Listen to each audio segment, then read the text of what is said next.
Pessoal, bem-vindos ao nosso giro semanal sobre o mercado financeiro. Semana extremamente turbulenta, onde o presidente dos Estados Unidos, Donald Trump, reacendeu a guerra comercial. Mesmo ele estendendo o prazo para o início das tarifas recíprocas para o dia 1º de agosto, Trump começou a enviar cartas a diversos países já impondo quais serão as tarifas. Tarifas de 25% para países como Japão e Coreia do Sul, 35% para o Canadá.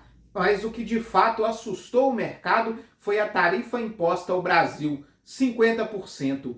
A maior tarifa anunciada até agora pelo presidente norte-americano. Além disso, na carta enviada ao governo brasileiro, Trump cita o julgamento do ex-presidente Jair Bolsonaro, que ele classificou como caça às bruxas, e também as decisões do STF em relação às Big Techs, que ele classificou como enfrentamento da liberdade de expressão. Tudo isso acabou trazendo receio de que essa questão se tornasse muito mais política do que comercial. Nas primeiras reações do governo brasileiro, o governo, através da embaixada, devolveu a carta ao governo dos Estados Unidos e a classificou como ofensiva. Além disso, o presidente Lula deu declarações de que isso fere a soberania nacional. Lula voltou a defender que o mundo deve buscar uma moeda alternativa ao dólar, que ele já havia defendido na cúpula dos BRICS. É uma defesa que acabou irritando o presidente Donald Trump.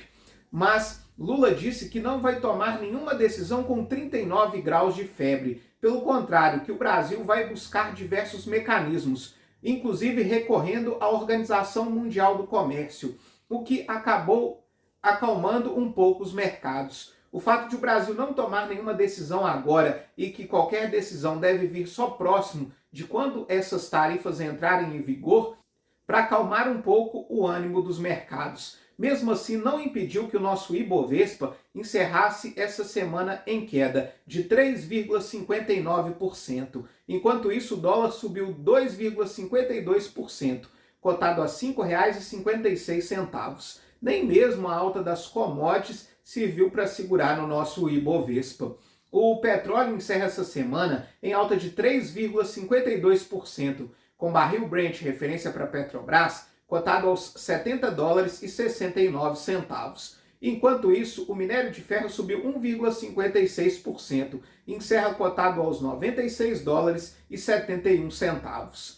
Essa tarifa imposta ao Brasil por Trump acabou repercutindo no cenário internacional, com inclusive o governo chinês defendendo aí o governo brasileiro. A tensão em cima da guerra comercial acabou também refletindo nas bolsas internacionais. O S&P 500 encerrou a semana praticamente estável, em leve alta de 0,01%, enquanto a Nasdaq subiu 0,46%. Já o Dow Jones caiu 0,96%. A União Europeia subiu 1,17%. Até o momento, Trump ainda não anunciou a possível tarifa da União Europeia, mas já se sabe que existem conversas avançadas entre os Estados Unidos e o bloco europeu para se chegar a um acordo em relação ao comércio, de forma a não inviabilizar as relações comerciais entre o bloco europeu e os Estados Unidos.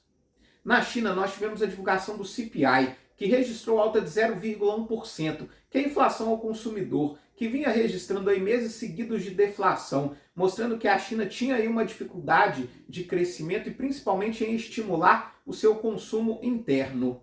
Com essa mudança, com a inflação crescendo um pouco por lá, mostra um impulsionamento do comércio interno da China. Nós tivemos ainda a divulgação do IPCA do mês de junho, que registrou alta de 0,24%. Agora, no acumulado dos últimos 12 meses, o nosso IPCA registra alta de 5,35%. Mais uma vez, o vilão da nossa inflação foram os custos de energia, que fizeram aí que com o grupo de habitação tivesse uma alta de 0,99%.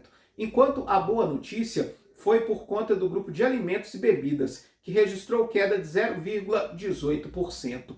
Com este resultado, o Brasil estourou a meta de inflação. Desde que adotou o sistema de inflação contínua, caso a inflação fique acima do teto por 6 meses seguidos, é considerado estouro da meta de inflação.